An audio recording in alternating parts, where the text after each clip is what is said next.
Bonjour, c'est Ursule encore. On est le 8 mars 2021. Alors je viens sur la trompette aujourd'hui encore. Et je viens proclamer le retour de notre Seigneur Jésus-Christ. Soyez bénis. Amen. Soyez joyeux, persévérants. Amen. Et acceptant, amen, de vous transformer. Amen. Chaque jour. Amen. De mieux en mieux à la gloire de notre Seigneur. Parce qu'au fait, le Saint-Esprit transforme ceux-là qui le veulent. Amen. Il faut que tu acceptes. Si tu n'acceptes pas, aucune transformation n'est possible. Si tu t'opposes à l'œuvre de l'Esprit. Par contre, si tu ne t'opposes pas et que tu le veux, le Saint-Esprit va venir, va faire un travail de nettoyage de fond. Amen. Il va te secouer, il va te presser. Amen. Et à la fin, ce sera un travail extraordinaire. Mais pendant que tu es dans la fournaise, pendant qu'il est en train de te brasser, comme on dit, et c'est pas facile. Amen. Souvent même on a besoin de démissionner, mais il faut le vouloir. Amen. Alors que le nom de notre Dieu soit béni. Alors aujourd'hui, je viens parler de Déborah, mère, juge et prophétesse. Amen. Alors, elle s'est tenue dans la vérité. Amen. Alors, j'ai le 4 mars, amen, il y a 4 jours, j'ai pris le temps pour réfléchir à ce message. Et c'est de là que le Seigneur m'a dit, parle d'abord de Tamar, amen, parle de certaines femmes, et puis on va parler de Déborah après. Et je savais que c'était prévu pour aujourd'hui. Amen. Alors, donc aujourd'hui, je viens apporter une exhortation à toutes ces femmes-là, amen, sur la terre, qui se sont sacrifiées d'une manière ou d'une autre, soit pour leurs enfants, soit pour leur mari, alors soit dans toutes sortes de situations. Et nous savons combien les femmes sont abusées sur la terre, qu'elles soient même souvent jeunes filles. Souvent ça commence tout simplement parce que tu es féminine. Amen. Alors tu es une femme, tu es une fille et tout. Alors tes déboires commencent là. Amen. Alors on bénit le Seigneur de ce que il nous a créés femmes. C'est un privilège, c'est une grâce. Amen. Il faut être de ceux-là qui sont contents, amen, du sexe que Dieu leur a donné et de lui demander, Seigneur, alors si tu m'as créé une femme, c'est qu'il y a certainement quelque chose que tu aimerais que je fasse. Seigneur, montre-moi c'est quoi. Et le Seigneur ne s'empêchera pas de te diriger, de te conduire. Amen. Alors, souvent on a l'impression, j'entends souvent les filles, souvent les femmes, amen, on a l'impression que parce que Dieu les a créées femmes, alors c'est compliqué, certaines souhaiteraient être un homme. Il y a aussi des hommes qui aspirent à être une femme, à des femmes, amen. Mais ce n'est pas de ça qu'on parle. On parle de toutes ces femmes-là qui au fait sont prises, amen, par tout ce qui se passe dans la société où elles se trouvent. Que ce soit en Occident, que ce soit en Afrique, peu importe l'endroit. Alors elles ont l'impression que parce qu'elles sont femmes, alors elles ne vont pas atteindre leur objectif.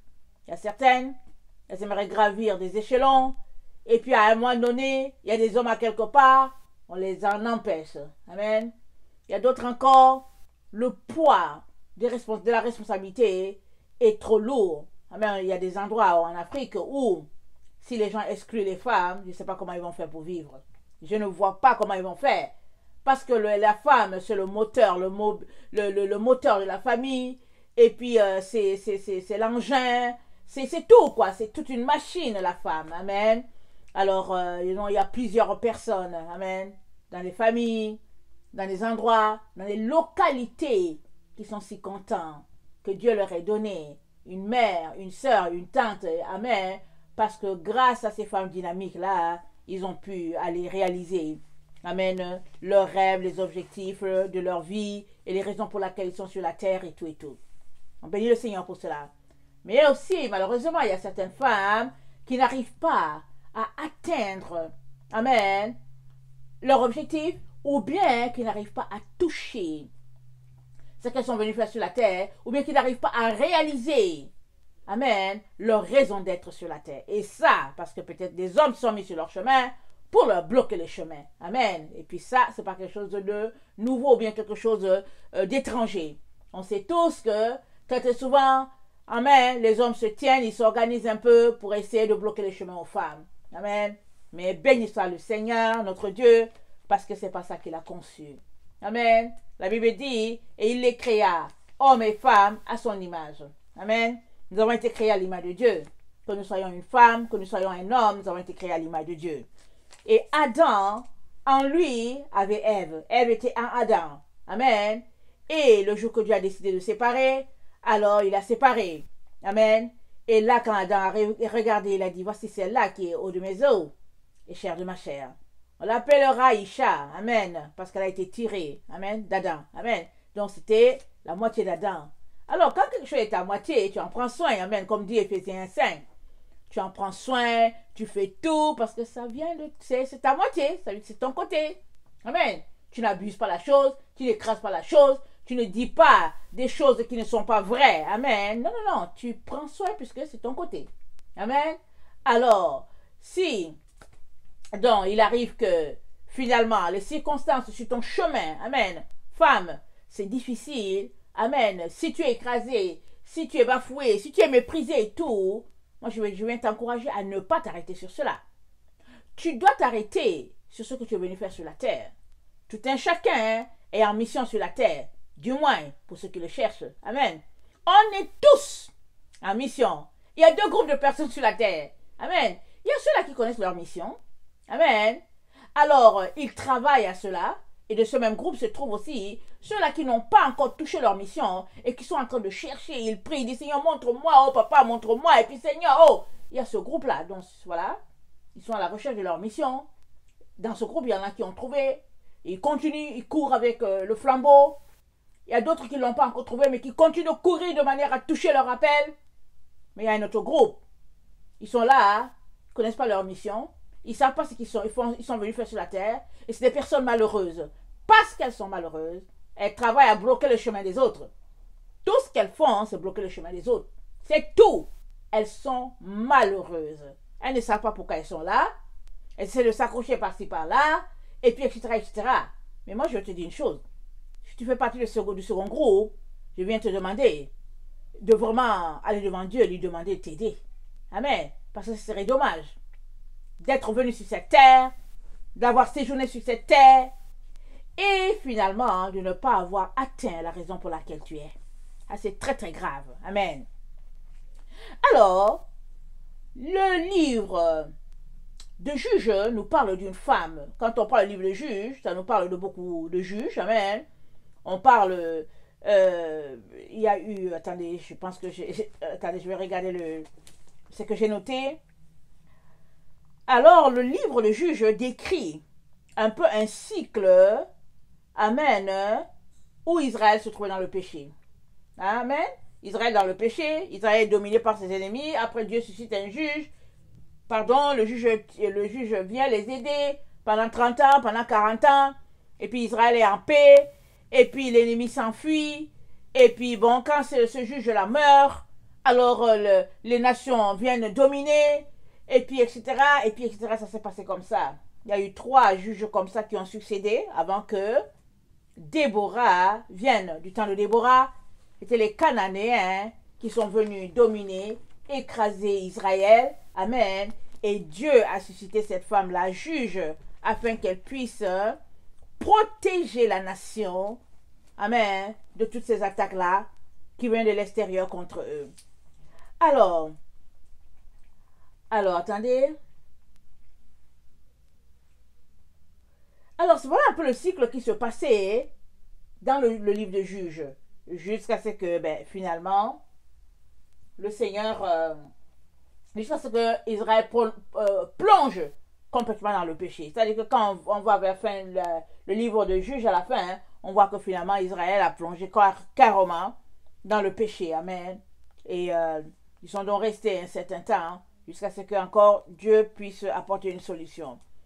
Mais au fait, Déborah, quand on prend le livre de Juges, ça parle de tous ces juges-là, mais l'attention est sur Déborah. Amen. Et Déborah, comme je l'ai annoncé au début de mon titre, c'était une mère, c'était une prophétesse, c'était une juge. Et quand on lit l'histoire, on voit qu'elle a été choisie par Dieu comme tous les autres aussi. Mais quand on regarde l'histoire d'Israël, on se dit, comment est-ce possible? Puisque les choses sont présentées de telle sorte qu'il n'y a que les hommes qui sont appelés, amen, à des hauts, à des si grands postes. Il n'y a que des hommes souvent.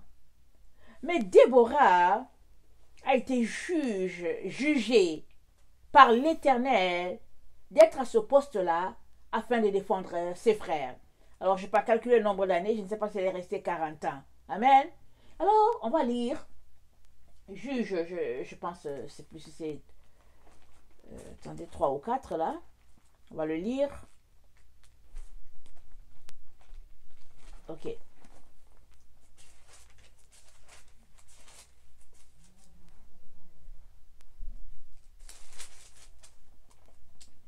Alors, Déborah la prophétesse, juge en Israël.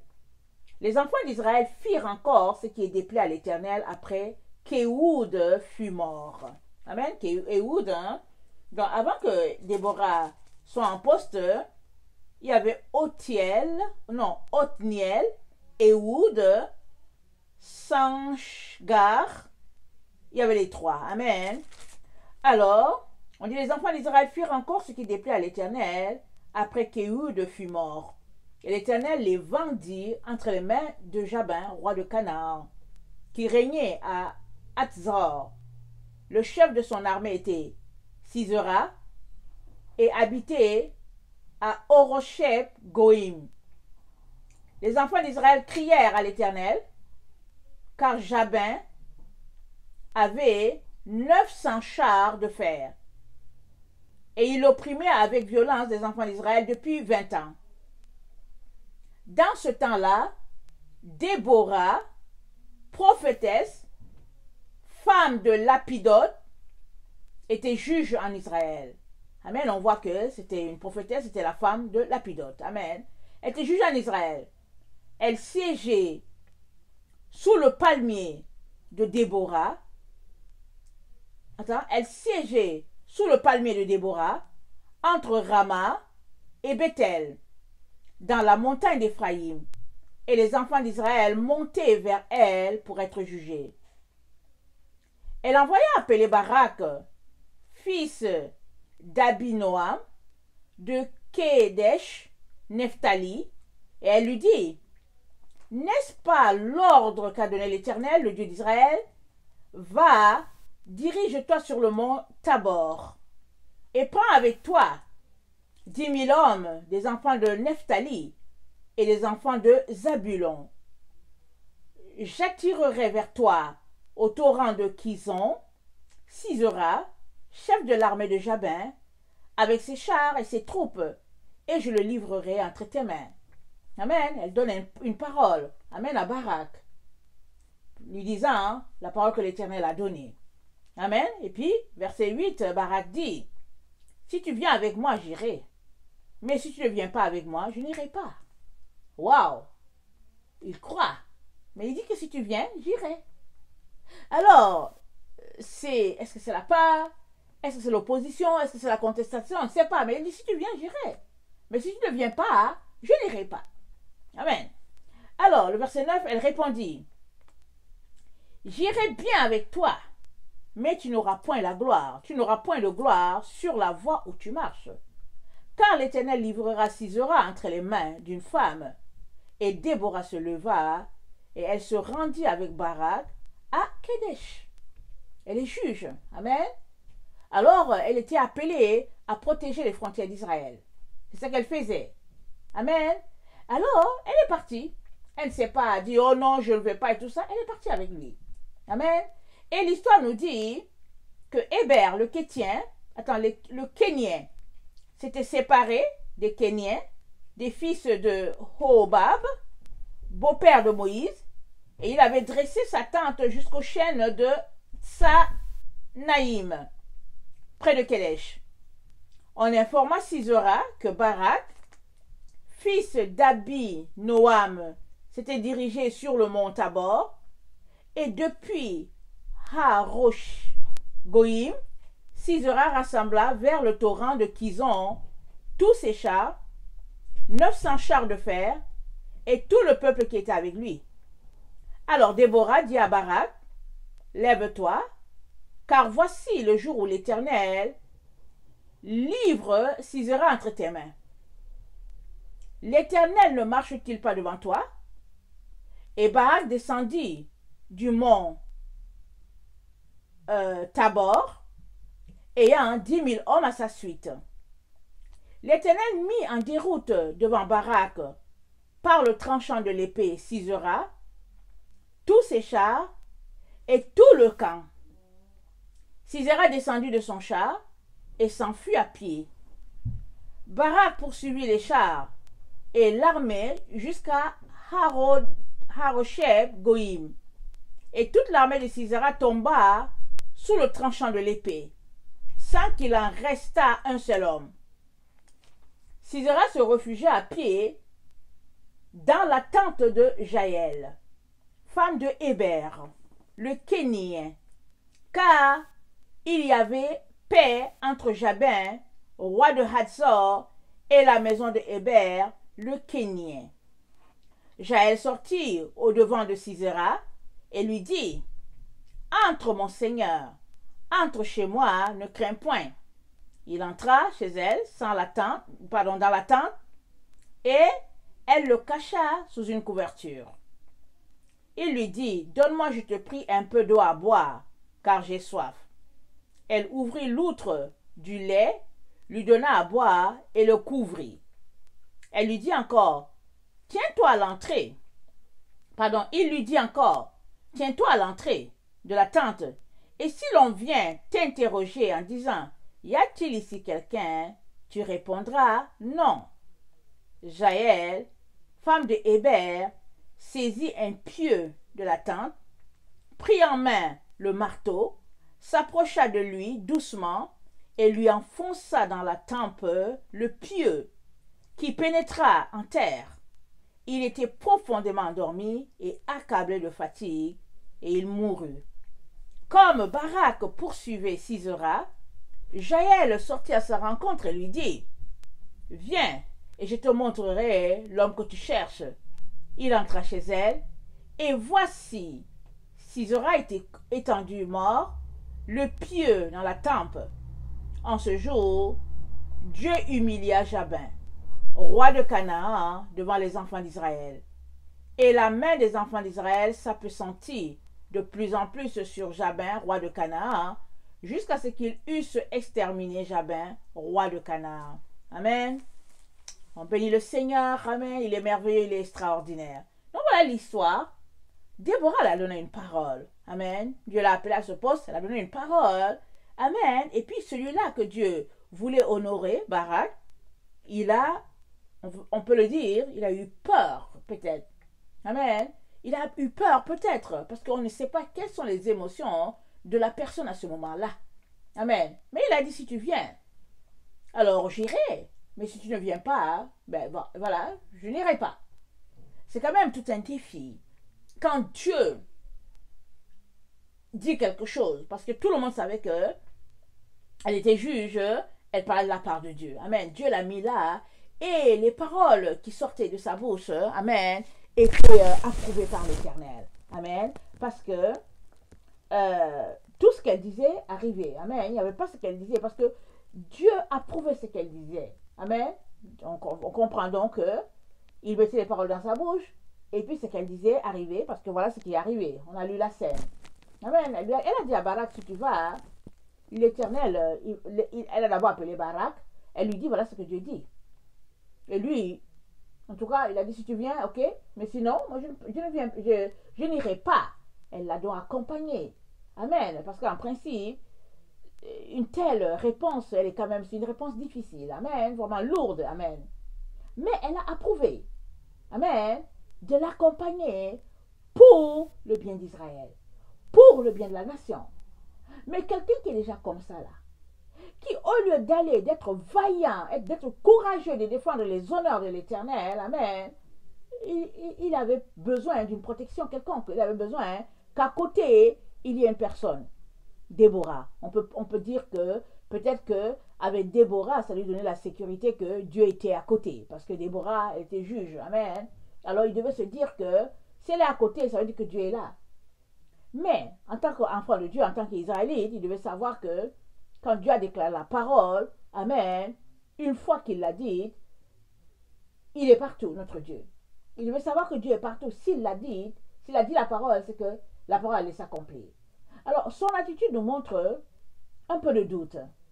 Et la Bible nous dit que celui qui doute, qu'il ne pense pas qu'il va obtenir quelque chose de la part de l'Éternel. Alors, regardons un peu la situation avec Déborah. Amen. Déborah, on ne sait pas de quel type on peut la classer. Amen. Alors, est-ce qu'elle est du type de Moïse? Est-ce qu'elle est du type de Josué? Tout ça? Bon, on ne sait pas. Mais toujours est-il que le texte qu'on vient de lire tantôt, on a lu Juge 4, le verset 5, alors je vais le relire encore. On dit, elle siégeait sous le palmier de Déborah, entre Rama et Bethel, dans la montagne d'Éphraïm, et les enfants d'Israël montaient vers elle pour être jugés. Il y a la même situation dans Exode 18. Amen. Faisant référence à Moïse. Je pense que quand il jugeait les gens, un peu, je pense, au moment où son beau-père est venu lui porter, accompagner Séphora et les enfants, je pense, si j'ai bonne mémoire. Alors, Exode 18, le verset 13, nous dit ceci. Le lendemain, Moïse s'assit pour juger le peuple, et le peuple se tint devant lui depuis le matin jusqu'au soir. Amen. Alors, on voit qu'elle jugeait le peuple, amen, pour le compte de l'Éternel. Dieu l'avait établi là, à cet endroit-là. Alors, quand on s'arrête un peu, quand on regarde cette situation-là, on se dit, en tout cas, c'est assez spécial. Quand on pense que, au fait, c'est dit, par exemple, dans la Bible, que la femme doit pas ouvrir la bouche, elle ne doit rien dire, elle doit juste écouter l'instruction en silence. Et quand on regarde la situation de Déborah, on se dit, waouh, c'est quand même spécial. Alors, comment Dieu a fait pour la mettre à cet endroit-là? Comment elle a su qu'elle devait être à cet endroit-là? On n'a pas tellement de détails. Mais tout ce qu'on sait, c'est qu'elle était à la place où elle devait être, et puis elle déclarait les paroles de la part de l'Éternel. Alors, c'est sûr qu'elle n'était pas en train de prêcher, mais juger, c'est proclamer. Amen, la vérité. C'est établir la vérité. Amen. Et puis, c'était couronné, ou bien il y avait le cachet de Dieu dans cela. Amen. On pouvait donc voir que la main de l'Éternel était sur la vie de cette femme-là. Mais regardons un peu le verset 9. Dans Juge 4, le verset 9, ça nous dit... Alors, on va lire le 8 et puis on va lire le 9. Balak lui dit, si tu viens avec moi, j'irai. Mais si tu ne viens pas avec moi, je n'irai pas.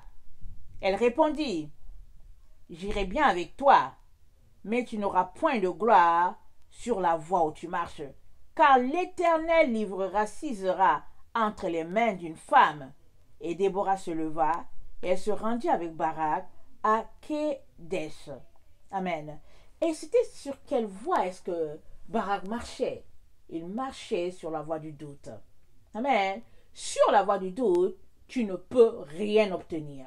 Amen. Que tu sois une femme, que tu sois un homme, que tu sois un leader avec tous tes diplômes, ton poste et tout, que tu sois un petit enfant, peu importe. Amen. La Bible dit que celui qui doute, qu'il n'espère pas obtenir quelque chose de la part de l'Éternel. Alors, Dieu n'est pas dans la voie du doute. Et regardons un peu 2 Timothée 1, le verset 7. 2 Timothée 1, le verset 7.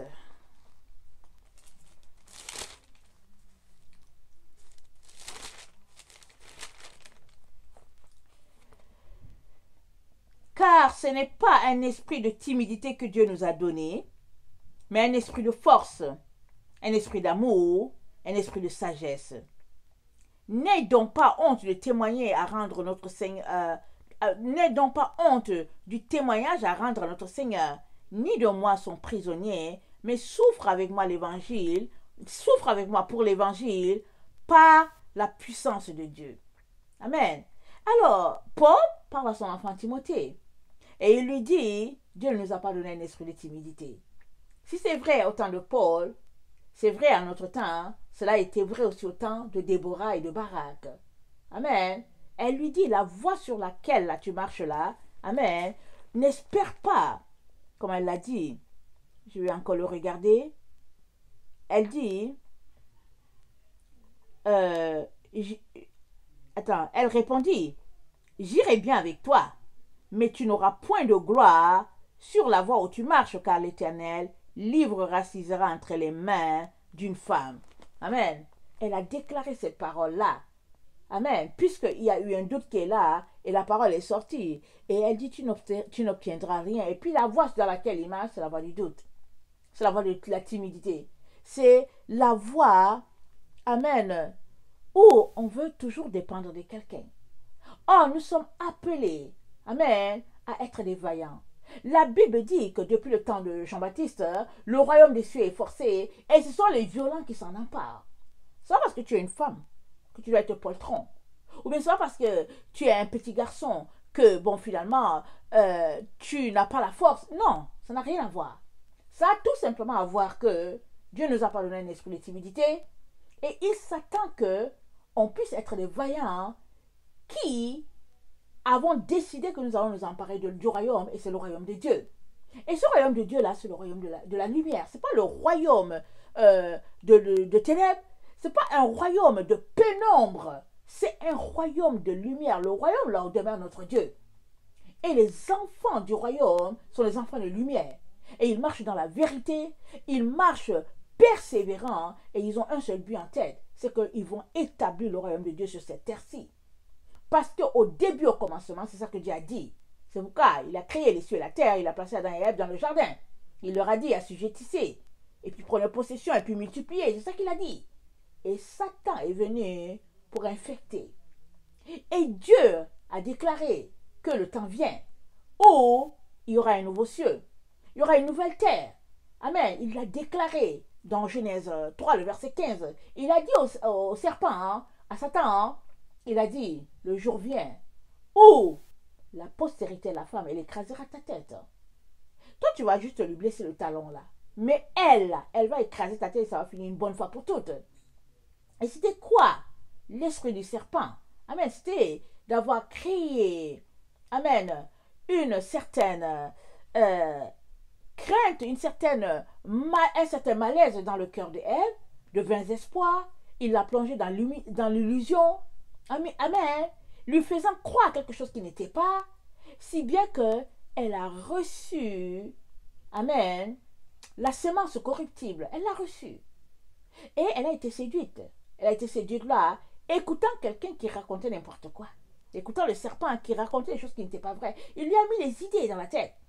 Il est venu, en lui donnant ces idées à lui, il venait de lui voler ce que Dieu avait sémé en elle. Amen. Il venait de lui voler. Mais, qu'est-ce qui s'est passé? Amen. Dieu a dit, quand il est descendu pour juger, parce que Dieu est le juste juge, quand il est descendu pour juger, il a dit au serpent, il a dit plus jamais, ça n'arrivera. Parce que le temps vient où la postérité de la femme va t'écraser la tête. Alors ici, Déborah, elle rappelle à Barak, elle lui dit sur cette voie-là, la voie de la timidité, la voie de la honte, la voie où il manque de bravoure. Sur cette voie-là, il dit tu ne peux rien obtenir. C'est une femme qui aura la gloire. Est-ce que c'est parce que les femmes sont toujours voyantes? Pas forcément. C'est tout simplement parce que il y avait une qui avait cette voyance-là. Pour la gloire de l'Éternel, elle n'a pas manqué d'être rusée. Amen. Pour arriver à ses fins. Qu'est-ce qu'elle a fait? Elle lui a fait croire qu'elle s'occuperait de lui. Elle a fait, c'est Madame Jaël, elle a fait entrer Sisera. Amen. Elle lui a dit, on dit Sisera se réfugia à pied dans la tente de Jaël. Amen. Et puis, elle lui a dit, entre mon Seigneur, entre chez moi, ne crains point. Il entra chez elle, dans la tente, et elle le cacha sous une couverture. C'est spécial. Il était tellement fatigué, il était tellement naïf, il était vraiment, mais elle, Elle a été rusée pour lui dire ça. Un chrétien d'aujourd'hui va dire, voilà, une menteuse. Ils vont dire, voilà, elle a menti, elle a fait ceci, elle a fait cela. Mais Sisera, c'était un ennemi d'Israël. Israël était soumis aux Cananéens. Amen. Et il était le chef de guerre. Donc il les soumettait sans pitié. Alors en face de ton ennemi, qu'est-ce que tu fais? Est-ce que tu continues vraiment de trembler, d'avoir peur? Ou bien tu uses d'astuces? Parce que si ce n'est pas lui qui te tue, c'est toi qui vas le tuer. Devant ton ennemi, c'est ça. Elle était devant son ennemi. Jaël était devant son ennemi. Alors, il l'a surprise là. Donc, elle l'a fait entrer, elle l'a reçue bien, elle lui a donné du lait et tout et tout. Elle l'a couverte. Et finalement, elle en a fini avec lui. Elle a pris le pieu qui était là dans la maison, elle l'a mis au fait, au niveau de sa tempe, elle en a fini avec lui. Il s'est dit, il était fatigué. Et puis bon, voilà, il ne s'est jamais relevé. Mais ici, il est question de l'ennemi d'Israël. Alors quand on prend l'Ancien Testament et qu'on regarde ce qui était là, les règles qui étaient là, amen, œil pour œil, dent pour dent, et qu'on regarde cette vie-là, telle que c'était là dans l'Ancien Testament, on s'est dit, waouh! On s'est dit, waouh! Et c'était comme ça que le mal était ôté du milieu, amen, d'Israël. Parce que tu savais que c'était aussi, quand on regarde ça, quand on lit, on se rend compte que, au fait, la loi qui était là, c'était pour justement empêcher les gens de faire le mal. Dans ce sens que si tu tues, tu sais que tu mérites de mourir. Alors tu fais donc attention pour ne pas tuer. Et il y avait des villes refuges pour les gens qui ne tuaient pas l'autre exprès. Ils n'avaient pas l'intention de tuer. Et puis ça arrivait que bon, la situation a fait que finalement la personne est morte. Et si tu réussissais à courir jusqu'à cette ville refuge là, amen, alors tu étais jugé. Et puis bon, voilà. Et puis selon ce que le juge ou bien le sacrificateur te disait. Amen. Mais sinon, ces règles-là étaient pour établir une ligne de conduite au milieu du peuple, parce que c'est trop facile de porter la main sur quelqu'un, ou bien de tuer une personne, et puis finalement de dire que bon, écoutez, il m'énervait, et puis des choses de ce genre. Amen.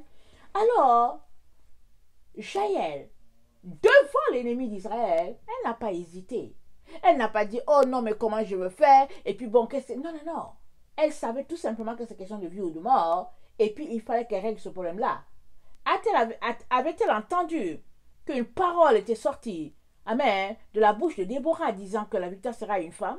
Je ne sais pas, j'ai pas tout lu, mais rien ne me dit que elle le savait.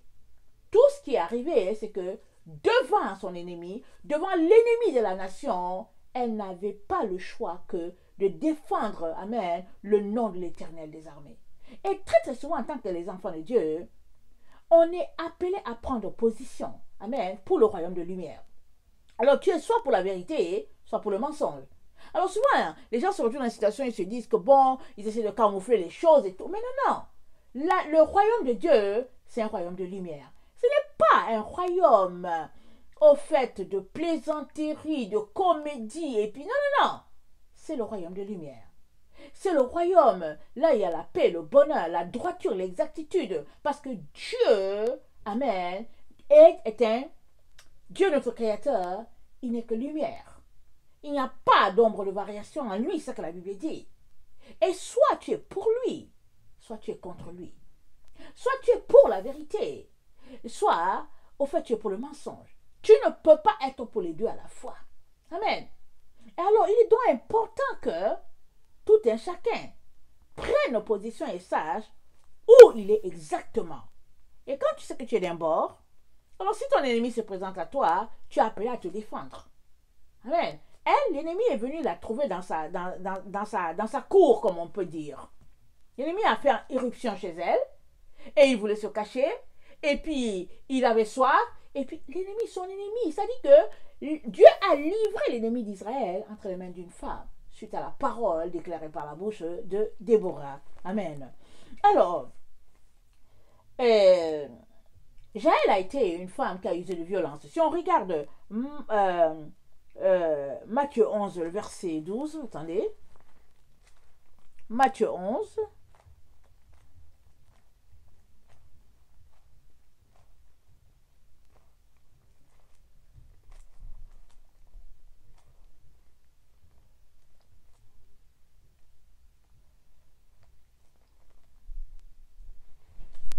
Matthieu 11, le verset 12, ça dit ceci. Ça dit ceci. Alors, depuis le temps de Jean-Baptiste, jusqu'à présent, le royaume des cieux est forcé, et ce sont les violents qui s'en emparent. Car tous les prophètes et la loi ont prophétisé jusqu'à Jean, et si vous voulez le comprendre, c'est lui qui est Élie qui devrait venir. Amen, on va s'arrêter là. Donc, attendez. Ok, depuis le temps de Jean-Baptiste, jusqu'à présent, le royaume des cieux est forcé et ce sont les violents qui s'en emparent. Alors la violence, ce n'est pas la violence verbale ou la violence physique, mais c'est la violence dans ce sens que tu te tiens pour la vérité. Et pour se tenir dans la vérité, on a besoin souvent de se faire violence. Et se faire violence à quoi? Jésus-Christ a dit, la chair, ça ne sert de rien. C'est l'esprit qui vivifie. Alors, quand tu te fais violence, c'est à ta chair que tu fais violence. Amen. Tu refuses de céder aux émotions. Tu refuses de céder, amen, à la chair, à ses désirs, à ses passions. Et tu fonces tout simplement pour que la volonté de Dieu soit. Et cette volonté, elle n'est que vérité. Elle n'est que lumière parce que c'est Dieu qui le dit comme ça. Amen. Comme dans le cas de Jaël. Amen. Elle était devant son ennemi, elle ne pouvait pas le laisser. D'ailleurs, même si elle laissait son ennemi, amen, Israël était capable de se jeter sur elle aussi et en finir avec elle. Amen. Parce que Dieu, les enfants de Dieu, amen, les Israélites, ils étaient entraînés. C'était un peuple de guerre. Amen. Entraînés à ne pas se laisser piétiner, à ne pas se laisser marcher dessus par l'ennemi. Alors, quand on lit le livre de Juges, amen, on va voir que Dieu nous dit dans le livre de Juges qu'il a permis cela afin que Israël apprenne la guerre ou bien Israël apprenne le combat. Attendez, je vais voir si je peux le lire tout de suite.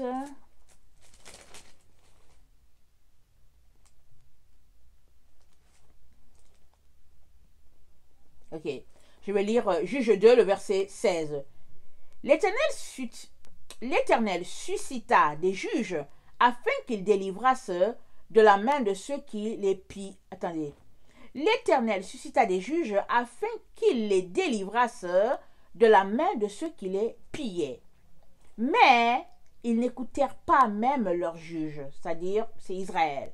Mais ils n'écoutèrent même pas leurs juges, car ils se prostituèrent à d'autres dieux, se prosternèrent devant eux. Ils se détournèrent promptement de la voie qu'avait suivie leur père, et ils n'obéirent point comme eux au commandement de l'Éternel. Lorsque l'Éternel leur suscitait des juges, l'Éternel était avec le juge, et il les délivrait de la main de leurs ennemis pendant toute la vie du juge, car l'Éternel avait pitié de leurs gémissements contre ceux qui les opprimaient et les tourmentaient. Mais à la mort du juge, ils se corrompaient de nouveau, plus que leur père, en allant après d'autres dieux pour les servir et se prosterner devant eux, et ils persévéraient dans la même conduite et le même endurcissement. Alors, le verset 20, la colère de l'Éternel s'enflamma contre Israël, et il dit, puisque cette nation a transgressé mon alliance que j'avais prescrite à ses pères, et puisqu'ils n'ont point obéi à ma voix, je ne chasserai plus devant eux aucune des nations que Josué laissa quand il mourut. C'est ainsi que je mettrai par elle Israël à l'épreuve. Écoutez ce qu'il dit. Il mettra Israël à l'épreuve par les nations qu'il laisse autour d'Israël. Amen. C'est ainsi que je mettrai par elle Israël à l'épreuve pour savoir s'ils prendront garde ou non de suivre la voie de l'Éternel comme leurs pères qui y ont pris garde. Et l'Éternel laissa en repos ces nations qu'il n'avait pas livrées entre les mains de Josué, et il ne se hâta point de les chasser. Amen. Donc l'Éternel a laissé les nations là. Et on a lu l'histoire, comment il suscitait un juge, et puis tout allait bien, et après le juge mourait, Israël retournait dans le péché, et puis c'était toujours une vie de combat, et l'Éternel était en train d'exercer la main au combat. Amen. On a encore une situation comme ça, comme la situation de David. On sait que David a été roi, amen, mais avant que David devienne roi sur Juda, en tout cas ça a pris des années. Je ne sais pas si est-ce que c'était 20 ans, 40 ans, je ne sais pas, je n'ai pas étudié, je ne suis pas allé vraiment en profondeur, mais ça a pris des années. Alors on peut s'arrêter pour dire, mais attendez, comment se fait-il que ce jeune homme-là qui a été oint, comment se fait-il qu'il doit se cacher comme ça? Mais David se cachait parce que le roi Saül voulait le tuer. Et pendant qu'il se cachait, l'Éternel exerçait ses mains au combat. Et il devenait de plus en plus aguerri. Amen. Et il apprenait. Amen. Et petit à petit, il était devenu un bon guerrier et puis quelqu'un qui remportait toujours la victoire. Et même, il s'est mis du côté des Philistins et il allait en guerre pour les Philistins, ses ennemis d'antan. Amen. Parce que Goliath était un Philistin.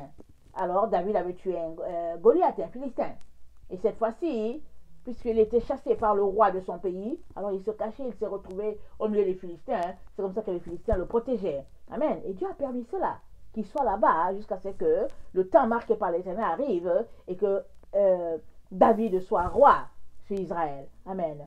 Et quand David fut roi, où est-ce qu'il a exercé, où est-ce qu'il a appris le métier de guerre? C'était dans des situations d'épreuve. Amen. Alors, très souvent, le Seigneur permet les épreuves, amen, sur notre chemin, afin que nous puissions exercer nos mains au combat, afin que nous puissions apprendre, afin que nous puissions, grandir. Et pendant que nous sommes dans les moments de combat, les moments d'épreuve et tout ça, qu'est-ce que nous faisons? Nous prenons parti pour la vérité. Nous prenons position pour la vérité, pas pour le mensonge, pas pour les ténèbres. Et si on fait ça, et au fur et à mesure qu'on fait cela, amen, on est tout simplement en train de gagner du terrain, amen. Et à un moment donné, le Seigneur dit, assez, c'est assez. L'enfant a assez appris. Et puis là, maintenant, on va passer à une autre étape. Amen. Alors, c'est ça un peu qui est arrivé dans cette situation-là, où, quand le temps marqué fut arrivé, Dieu a tout simplement prévu que le juge serait une femme. Amen. Et puis Déborah a exercé son ministère jusqu'à la fin. Alors, tout cela, si on revenait, amen, dans le temps où nous sommes aujourd'hui, on se rend compte que si Déborah était dans le temps où nous sommes, Déborah aurait de la difficulté à exercer son ministère. Amen. Dans le milieu chrétien. Pourquoi? Parce qu'on lui aurait dit, Dieu dit que la femme doit se taire, elle ne doit pas ouvrir la bouche. Et que bon, quelle est la preuve, et puis toutes sortes d'histoires. Mais l'histoire de Déborah nous montre que toute personne appelée, amen, qu'elle soit homme, qu'elle soit femme, est appelée à se lever, amen, et à être, à arracher, amen, son appel dans la violence, la persévérance, la détermination, parce que les enfants de Dieu sont des enfants, c'est des personnes qui n'ont pas peur, ils n'ont pas froid aux yeux, amen, et ils gagnent du terrain par la confiance en l'Éternel, parce que c'est l'Éternel qui vient à leur secours, les anges viennent, même si on ne voit pas les anges, amen. Et pendant qu'ils sont déterminés à remporter la victoire pour leur Dieu, Dieu vient.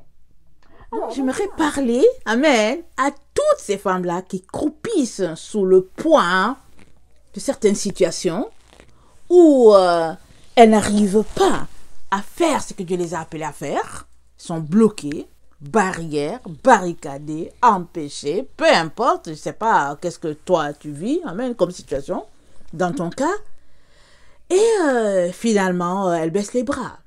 Mais quand on écoute l'histoire qui nous est racontée ici, amen, Déborah qui déclare une parole et Jaël qui fait réaliser la parole, encore une femme, amen, on se rend compte que si on ne se lève pas pour poser une action, rien ne se passera.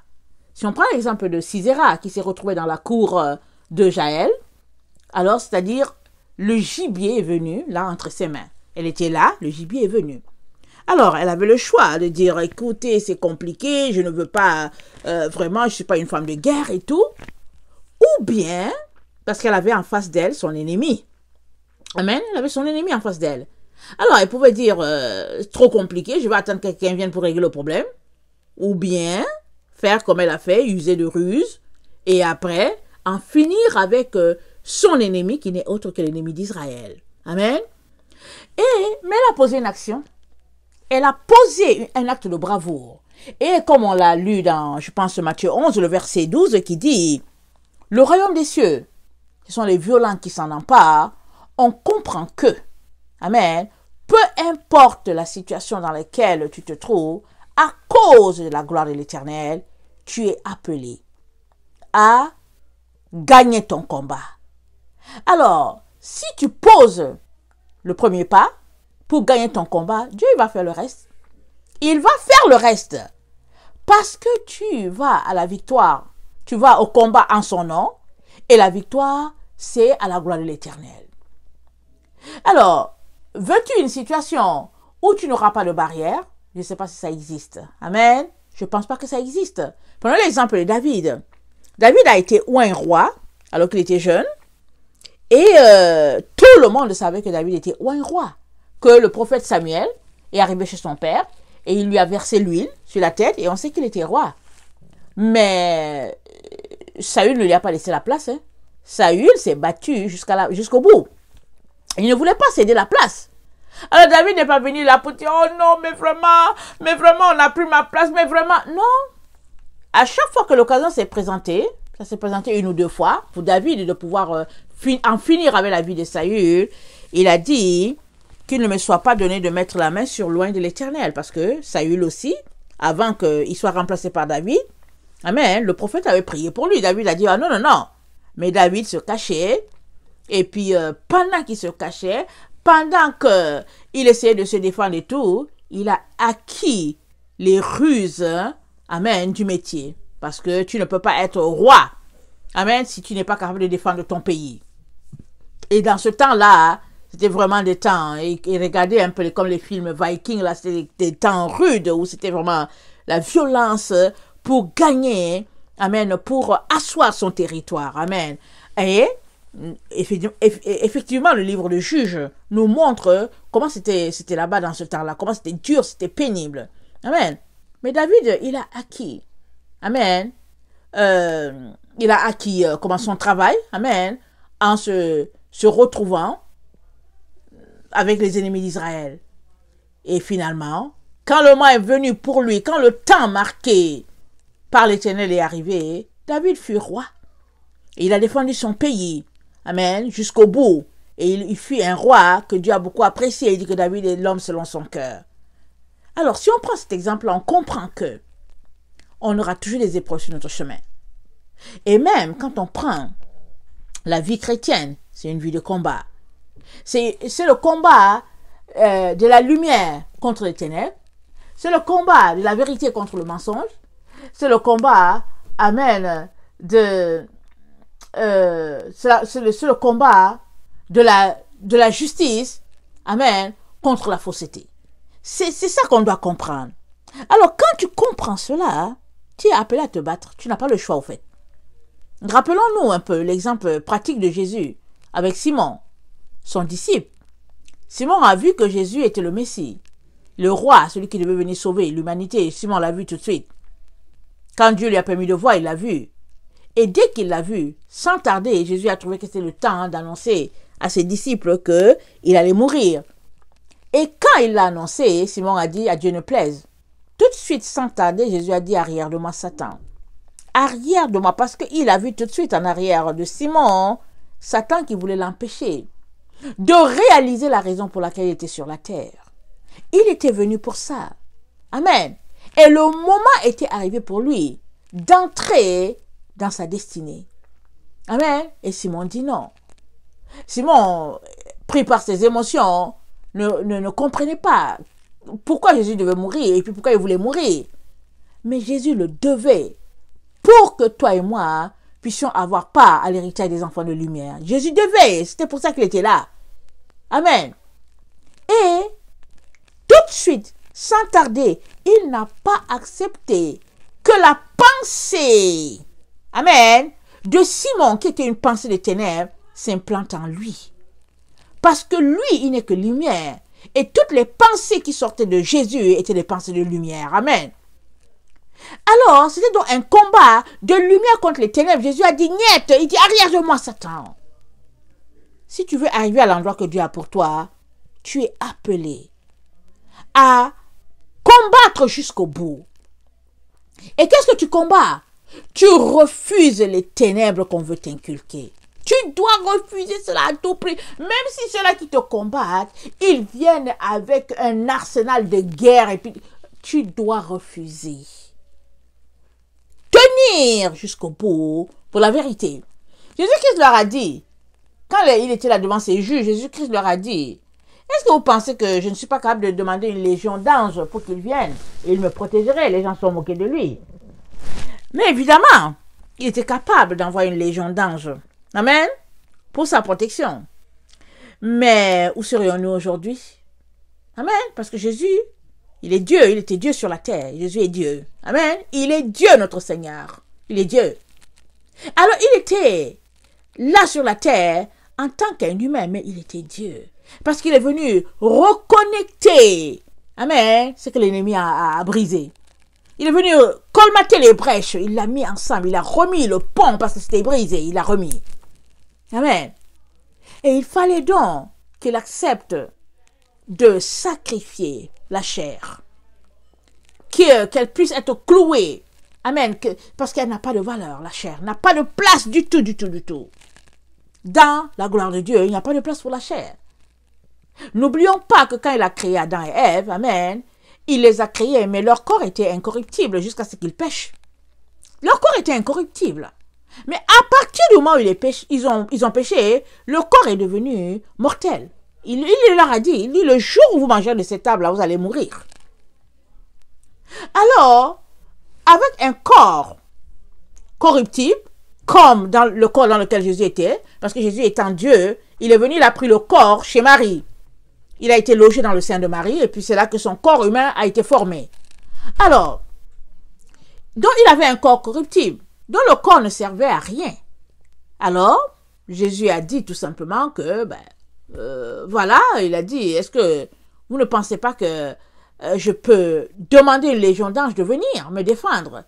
Et alors, si c'était ça, en tout cas, ça en aurait été fini pour l'humanité. Mais on bénit le Seigneur de ce qu'il est allé jusqu'au bout, malgré les atrocités qu'il a vécues. Tout cela afin que la volonté de Dieu puisse s'accomplir et que le merveilleux puzzle, amen, puisse être à sa place, le puzzle de notre salut, que tout puisse être mis en place pour notre salut. Pareil pour Jaël et Déborah. Elles étaient là, elles avaient un travail à faire. Déborah a déclaré, Jaël a réalisé la chose, et c'était deux femmes. Et quand on regarde le cantique de Déborah, on voit comment la délivrance de l'Éternel, on voit certaines étapes dedans, comment il a agi envers Moïse et tout ça. On voit, amen, la main de l'Éternel sur ses enfants. Et ça, c'est parce qu'il y a des personnes qui ont usé, amen, d'audace, des personnes qui ont été téméraires, qui ont dit niet à la timidité et qui sont allés pour que la volonté de Dieu puisse se réaliser. Alors, que tu sois, en tout cas, maltraité, méprisé, peu importe, et que tu portes en toi quelque chose à accomplir, je t'encourage à aller jusqu'au bout. Je t'encourage à foncer. Je t'encourage à ne pas te laisser intimider. Vas-y, cours. Amen. Jusqu'à ce que tu as appelé à accomplir puisse s'accomplir. Amen. Sois, amen, la main de ton Père sur cette terre pour accomplir ce qu'il veut accomplir. Sois une Jaël, sois une Déborah. Amen. Et ne crains pas. Les gens vont juste t'intimider. Ils vont juste vouloir te mettre dans leur boîte, leur filet et tout. Ne t'occupe même pas d'eux. Ils ne savent même pas pourquoi ils sont sur la terre. Ils ne savent pas. Amen. Mais les enfants de lumière, ils savent pourquoi ils sont là. Et si tu ne le sais pas encore, continue de chercher. Et tu sauras, Dieu va te le communiquer. Il ne manquera pas, amen, de révéler à quiconque cherche sa destinée la voie. Il ne manquera pas. Alors que le Seigneur vous bénisse et qu'il vous donne vraiment d'être fortifié. Amen. Et soyez persévérants. Amen. Ne lâchez pas. Et bientôt, nous le verrons face à face. Soyez bénis. Amen et amen.